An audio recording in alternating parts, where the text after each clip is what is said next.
Hey everybody. Today we're going to be making portraits, but we're not just going to be making portraits with regular traditional 2D media. Today we're going to be using flowers. Um, if you don't have access to flowers, I'm going to be using dyeing flowers or in the process of dyeing flowers.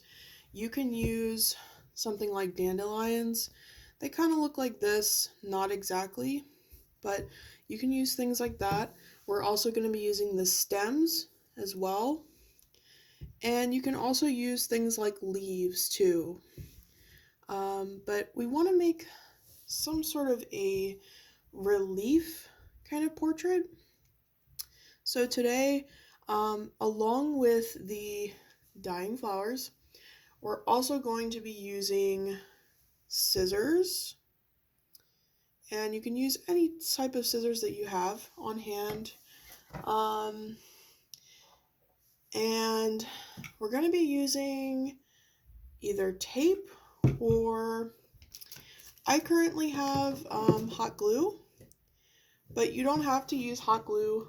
You could use any sort of Gorilla Glue, glue stick, anything you have available to glue or adhere your items to your piece of paper. And in front of me, I have a toned gray piece of paper. You could possibly use something. So I have like a black. I have some black paper that you could use. You could also use just regular white paper or toned sepia paper. The reason why I like using toned paper is because it gives us a sort of value to work with. And I think with especially things like faces, we want to be able to work with maybe a mid tone or a tone that is not a pure white piece of paper.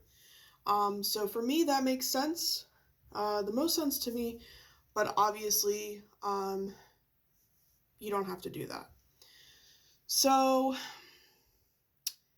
the first thing I'm going to do is, so I'm going to take my scissors. And I'm just going to start cutting shapes that make sense to me. If you want to, you can draw some like outlines for eyebrows, eyes, a nose, and a mouth. I'm not going to do that just because I want mine to look a little bit more abstract. And so, what I'm going to do, since this petal is like really round and soft, I'm going to use this as a form for the lips. And so, I'm going to cut it right in half like that.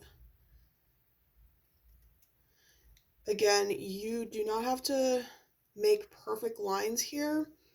You know, the human body is made up of organic shapes and lines that aren't perfectly straight or perfectly symmetrical. So, another thing that's really important here is that we're not gluing anything down at this stage. So, this is kind of the layout stage. This is in 2D design, we would say the sketch phase or the gesture drawing, if you will.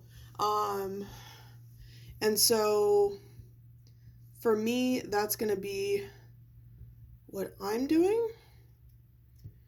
And, because once we lay everything out, we can move things around that we need to move around. So as you can see, if I just take this extra piece off, as you can see, I've made a shape here that kind of resembles a mouth. And I I don't have anything in front of me in terms of a mirror, but you can make a portrait of anybody that you would like. Maybe you could make something of your family member, if you live with them, or yourself, or your sibling, or your friend that you see online could work from a picture. Um, Whatever works for you.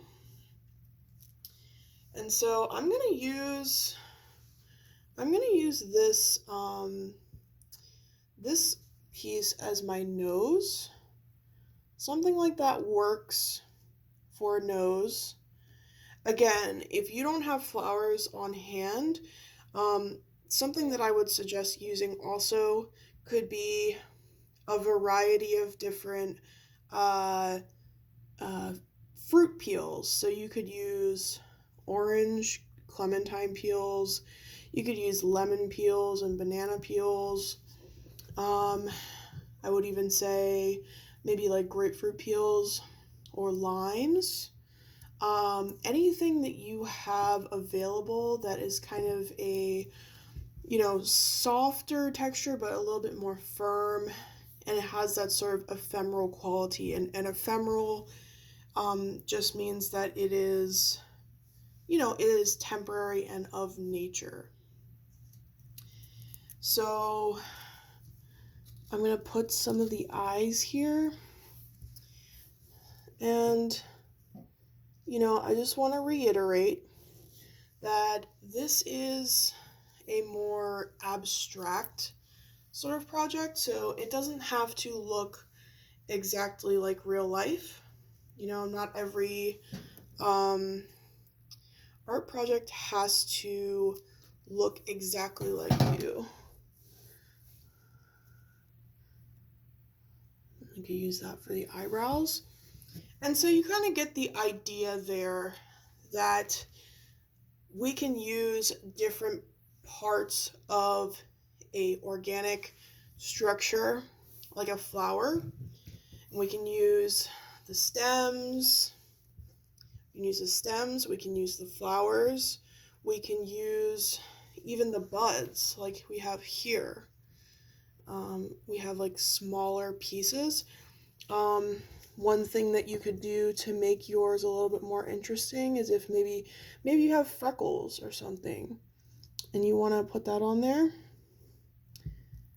I can take the little pieces from the flower that I kind of deconstructed right here, and you just kind of want to roll off the little pieces of this. And so I'm gonna put this here as like a kind of like freckles in a way. Again, this does not have to be perfect, and this does not have to represent you in all of its photorealism glory. This could be a really great way to explore surrealism, and abstract ideas about yourself. And so I think that's pretty much about it. Again, if you have any questions, feel free to contact me. One other thing I wanted to say, I forgot. So if you have a glue gun, or if you have any sort of glue that's a little bit more stronger and stickier, this is not on, but just for demonstration purposes. For example, if I wanted to glue down this flower petal to my surface, I could take about, I want to say this size amount onto the petal, and you could spread it around a bit, but typically if you're working with something like hot glue, or if you're working with something that is a Gorilla Glue, or maybe even a regular glue that you might have a glue bottle of Elmer's. You don't want to use too much. It's going to completely sog down your flour. And so you really want to use a small amount, maybe spread it around a bit liberally, not too much, around the petal, and place it down, where you want to put it.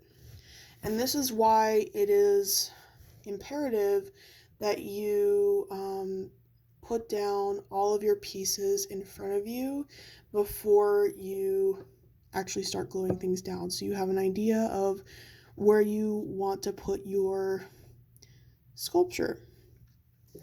And that is my lesson. Thank you for watching, and have a good one. Bye.